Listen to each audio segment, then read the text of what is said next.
En 1928, un alpiniste campe dans les montagnes du Karakoram, en Inde. Soudain, une mystérieuse chose brillante apparaît à l'extérieur de son campement.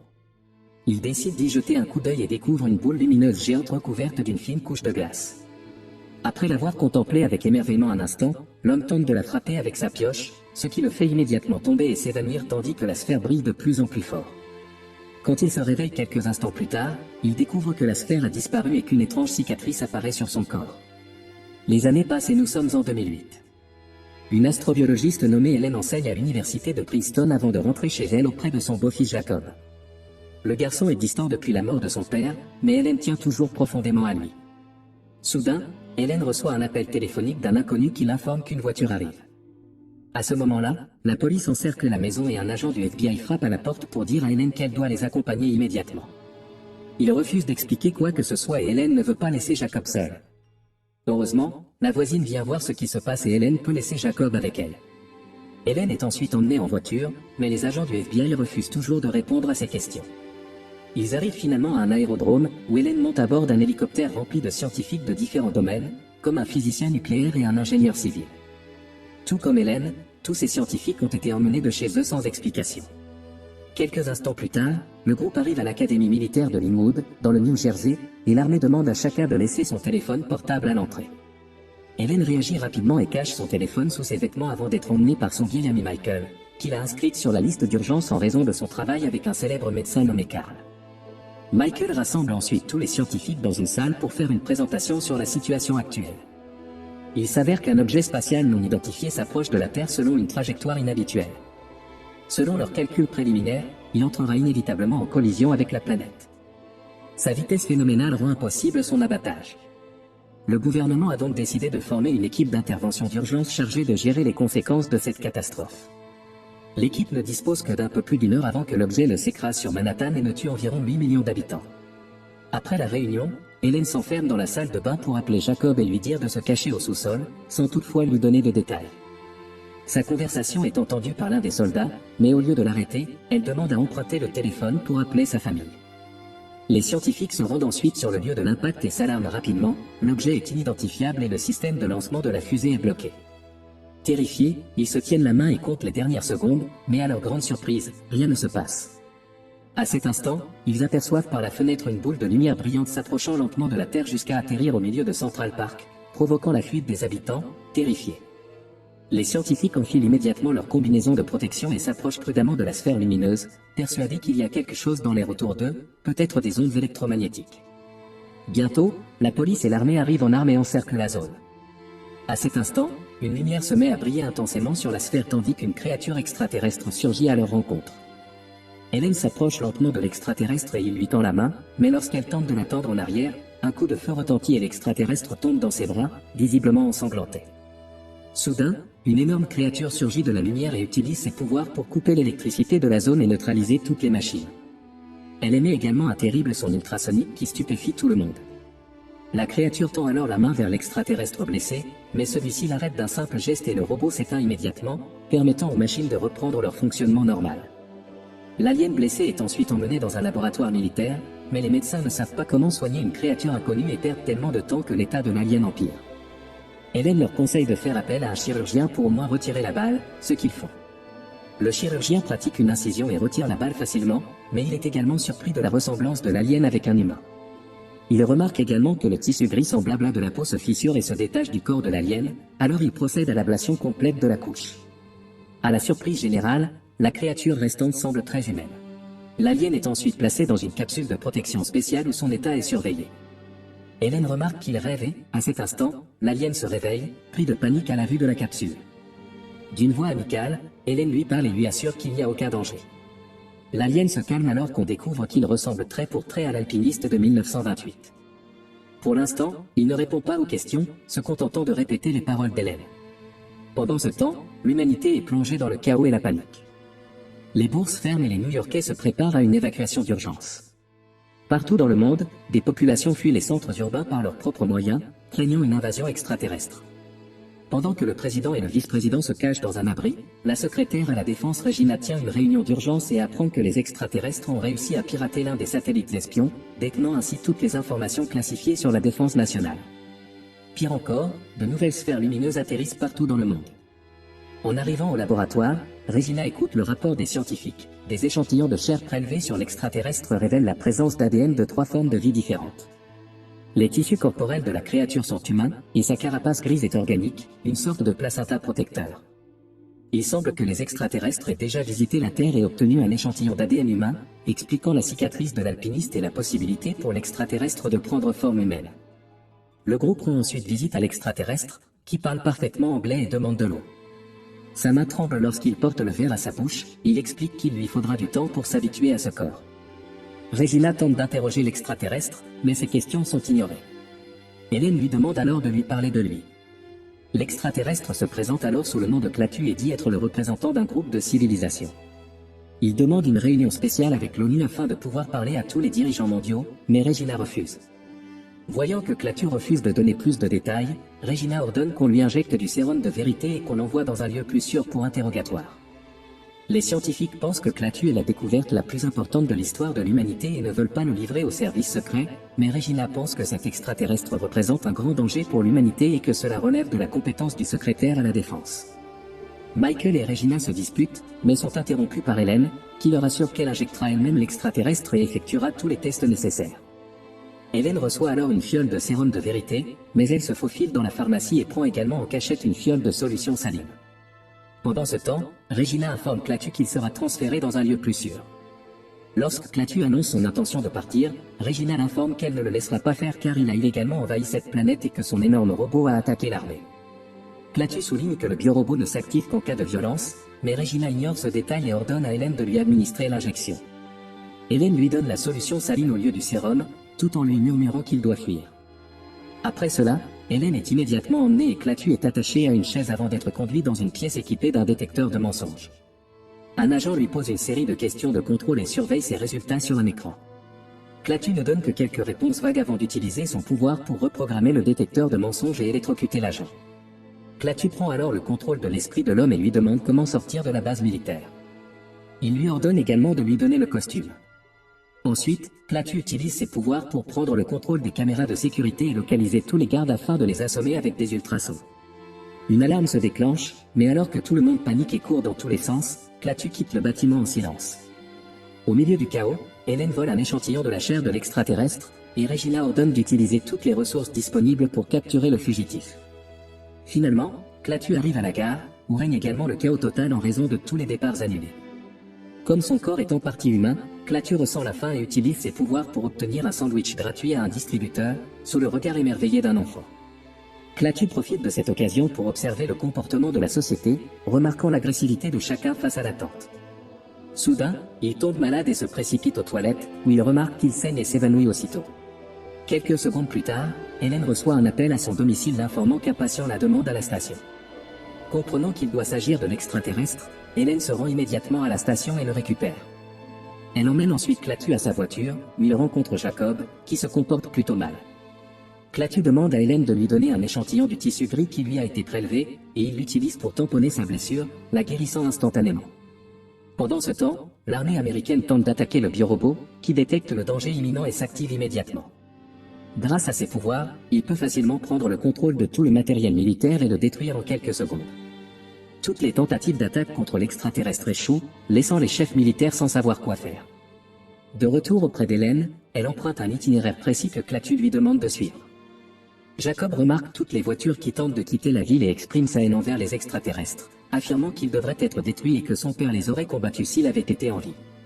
Finalement, le trio arrive à destination. Tandis que Jacob va aux toilettes, Klaatu interroge Hélène sur sa famille. Il s'avère que le père du garçon était ingénieur militaire et que sa mère est décédée en couche. Hélène a épousé le père de Jacob, mais celui-ci est également décédé et Jacob est désormais sous sa garde. Ensuite, le trio entre dans un fast-food et Klaatu rencontre Monsieur Wu, un extraterrestre ayant pris forme humaine et envoyé sur Terre il y a 70 ans pour étudier l'humanité. Monsieur Wu explique qu'il a découvert que les humains sont destructeurs, têtus et réticents au changement. Klaatu accepte et demande à Monsieur Wu de partir, car il poursuivra l'opération. Cependant, Monsieur Wu compte rester sur Terre car, au cours de ses recherches, il a vu le pire et le meilleur, et il a maintenant sa propre famille avec laquelle il souhaite passer ses derniers instants. Pendant ce temps, l'armée installe des panneaux de protection ultra résistants autour du biorobot géant inactif, espérant ainsi bloquer ses pouvoirs. Leur ligne d'urgence est submergée par des centaines d'appels de personnes ayant vu Klaatu, l'extraterrestre étant alors officiellement présenté comme un criminel en fuite. De retour au trio, ils se dirigent maintenant vers le New Jersey. Arrivé dans les bois, Klaatu demande à arrêter la voiture et part. Hélène demande alors à Jacob d'attendre pendant qu'elle le suit. Alors qu'elle pénètre dans les bois, une nuée d'insectes étranges la dépasse et elle les suit jusqu'à un lac où Klaatu regarde l'eau. Soudain, une autre sphère lumineuse émerge du lac et Klaatu déclenche le protocole d'émergence, qui active toutes les sphères extraterrestres qui ont atterri sur la planète. Hélène, sous le choc, retourne à la voiture et Jacob sent que quelque chose ne va pas. Il craint qu'Hélène épouse Klaatu et prenne la place de son père, mais il n'entend pas Hélène lorsqu'elle nie et s'enfuit dans les bois. Hélène le suit et soudain, il remarque un rayon de lumière intense parmi les arbres. C'est la sphère lumineuse qui quitte la planète avec toutes les autres. La seule sphère restante sur Terre est celle où Klaatu est arrivé. En parlant de Klaatu, il revient de la forêt et demande à Hélène de le ramener en ville, mais Hélène refuse de l'aider tant qu'elle n'a pas obtenu d'explication.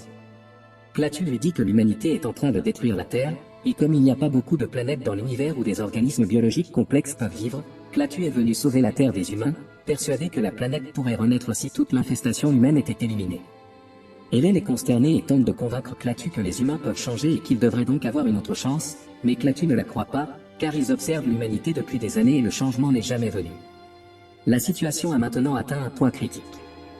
De plus, le processus a déjà commencé et rien ne peut être changé. À ce moment-là, un policier passe en voiture et s'arrête dès qu'il reconnaît l'homme recherché.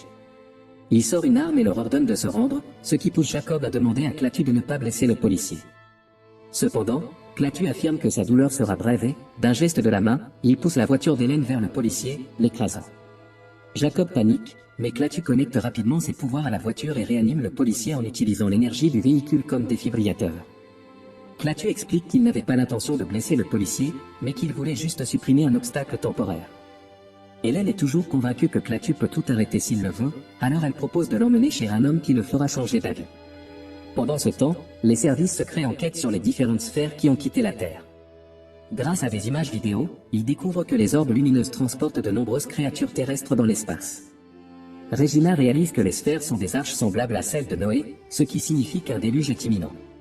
Alors que l'armée place le biorobot dans un silo souterrain, des émeutes éclatent sur toute la planète et les pillages s'intensifient. De retour auprès d'Hélène, elle emmène Klaatu voir Carl, un scientifique lauréat du prix Nobel avec qui elle a travaillé. Lorsque Klaatu trouve une formule sur un tableau, il décide de la corriger, et Carl le rejoint rapidement pour résoudre le problème en suspens ensemble. Cela permet à Carl de deviner que Klaatu est l'extraterrestre recherché. Dans une autre pièce, Jacob regarde la télévision et voit le numéro d'urgence à appeler si quelqu'un a vu Klaatu. Dans le salon, Carl se demande comment la civilisation de Klaatu a réussi à survivre, et Klaatu explique que leur soleil a commencé à s'éteindre et qu'ils ont dû évoluer pour survivre. Carl souligne qu'il s'agit d'un cas de changement qui survient lorsqu'un être est au bord de l'extraction, et que, puisque les humains en sont là, il faudrait leur laisser un peu plus de temps. Cela donne à Klaatu matière à réflexion, mais leur conversation est soudainement interrompue par l'apparition d'hélicoptères de l'armée de l'air. Klaatu, Hélène et Jacob quittent précipitamment la maison de Carl. En sortant, Carl demande à Hélène de faire changer d'avis l'extraterrestre, non par la discussion, mais par l'action. Le trio tente de se cacher des militaires dans les bois, mais Jacob sort dans une clairière et se met à crier et à agiter les bras pour attirer l'attention des hélicoptères avant d'avouer à Hélène qu'il les a appelés parce que c'est ce que son père aurait fait. Hélène, dévastée, tente de lui rappeler que son père n'est plus là, mais cela ne fait que faire pleurer le garçon. Soudain, l'un des hélicoptères capture Hélène et s'envole aussitôt. Les deux autres hélicoptères repèrent Klaatu et se préparent à ouvrir le feu, mais Klaatu utilise ses pouvoirs pour paralyser les pilotes et provoquer la collision des hélicoptères. Terrifié, Jacob court dans les bois pour s'échapper, mais Klaatu le rattrape rapidement et le sauve juste à temps de la chute dans la rivière. Klaatu convainc alors l'enfant de le suivre. Quelques instants plus tard, Hélène retrouve Regina et lui demande de la laisser partir, expliquant que Klaatu l'écoute et qu'elle seule peut l'arrêter, mais Regina refuse. Pendant ce temps, les forces spéciales mènent des expériences sur le biorobot géant de la base militaire. Ils tentent de percer son blindage, mais la foreuse à diamant se brise. Alors que le technicien en attrape une autre, d'étranges insectes se multiplient à une vitesse folle dans les fissures de la foreuse brisée et la dévorent. Soudain, le robot géant se désintègre en minuscules particules, qui se révèlent être des nanorobots ressemblant à des insectes et se mettent instantanément à dévorer tout ce qui les entoure. Alors que les fenêtres se fissurent, certains hommes veulent s'échapper, mais la base a été scellée et il ne leur reste plus qu'à attendre. Bientôt, tout le monde est réduit en poussière, la base étant complètement détruite. L'armée rend compte de la situation à Regina, expliquant que les nanorobots sont impossibles à détruire. Les missiles lancés sur eux ne font qu'accroître le nombre d'insectes extraterrestres, et maintenant qu'ils se sont échappés, ils ont formé un énorme nuage qui se déplace dans toutes les directions et détruit tout sur son passage. Même un immense stade se réduit en poussière en quelques secondes lorsque les insectes l'atteignent. Comprenant enfin qu'ils ne peuvent rien faire, Regina libère Hélène pour qu'elle puisse parler à Clatu, et Michael l'accompagnera. Dans la forêt, Clatu conduit Jacob à la cabane d'un bûcheron et le laisse appeler Hélène sur son portable. Après avoir convenu d'un lieu sûr pour se retrouver, Jacob et Clatu commencent à sortir, et Jacob admet qu'il ne veut plus de la mort de Clatu. Cela amène Clatu à remettre en question ses croyances sur la nature de l'humanité. Quelques instants plus tard, ils arrivent au cimetière où repose le père de Jacob. Ce dernier demande désespérément à Clatu d'utiliser son pouvoir de résurrection, comme il l'avait fait plus tôt avec le policier. Cependant, les pouvoirs de Clatu ont des limites et il ne peut rien faire pour un corps en décomposition. Furieux, Jacob ordonne à Clatu de partir, mais Hélène arrive à ce moment-là et court vers le garçon pour le serrer fort dans ses bras, essayant de le réconforter. Jacob finit par accepter la mort de son père, et Hélène et lui s'excusent mutuellement pour leur comportement récent, acceptant de former désormais une vraie famille. Assister à un moment aussi émouvant convainc Clatu que l'humanité a un côté positif et que les humains méritent une seconde chance. Pour y parvenir, ils doivent changer leur façon de vivre et, lorsqu'Hélène promet qu'ils le feront, Clatu observe les nanorobots et déclare qu'il tentera de les arrêter. Le nuage de nanorobots envahit rapidement New York et dévore tout sur son passage, qu'il s'agisse de personnes, de bâtiments ou de véhicules. Regina parle au président des États-Unis et explique qu'il tente de résoudre le problème par des négociations pacifiques. Cependant, le président, désespéré, lui ordonne de reprendre l'action militaire. Hélène, Jacob, Clatu et Michael se précipitent vers New York où se trouve la sphère restante. Toutes les rues sont désertes, à l'exception des militaires qui bloquent les routes, mais Clatu oblige Michael à les traverser. Au début, les soldats les poursuivent, mais ils reçoivent bientôt l'ordre de rester en arrière. Quelques secondes plus tard, le groupe arrive à Central Park et est surpris de constater que tous les militaires et scientifiques ont disparu. À ce moment-là, l'armée de l'air commence à bombarder la zone comme le souhaitait le président, provoquant le retournement et l'écrasement de la voiture, tandis qu'un gigantesque incendie ravage le parc. Malheureusement, Michael meurt, mais les autres vont bien. Les nanorobots arrivent sur place et commencent à détruire la voiture. Clatu emmène Jacob et Hélène à l'extérieur, avec l'intention d'atteindre la sphère. Cependant, le nuage d'insectes entoure déjà le globe et couvre le ciel, et le trio doit courir se cacher sous un pont. Soudain, le nez de Jacob se met à saigner et il s'évanouit, tandis que celui d'Hélène se met à saigner également. Clatu explique qu'il meurt parce que les insectes le dévorent lentement de l'intérieur, alors Hélène le supplie de l'aider. L'extraterrestre le rattrape les mains et utilise ses pouvoirs pour faire sortir les insectes, les absorbant dans son propre corps. Alors que Jacob se réveille, Clatu confirme que Carl avait raison, les humains sont capables de changer au bord de l'abîme. Après avoir lancé un regard d'adieu à la famille, Clatu sort et se fraye lentement un chemin à travers le nuage de nanorobots jusqu'à atteindre la sphère. Il touche alors l'orbe lumineuse, ce qui provoque la désintégration de son corps et la destruction de tous les nanorobots. Alors que les insectes morts s'abattent sur la planète, toute technologie tombe en panne et les villes sont plongées dans l'obscurité, prix à payer par l'humanité pour ce qu'elle a fait à la Terre. Hélène et Jacob sortent pour regarder la sphère lumineuse quitter leur planète, et Jacob sous-entend que l'essence de Clatu est toujours à l'intérieur. C'est la fin de la vidéo, n'oubliez pas de vous abonner pour avoir plus de vidéos comme celle-ci. Merci d'avoir regardé.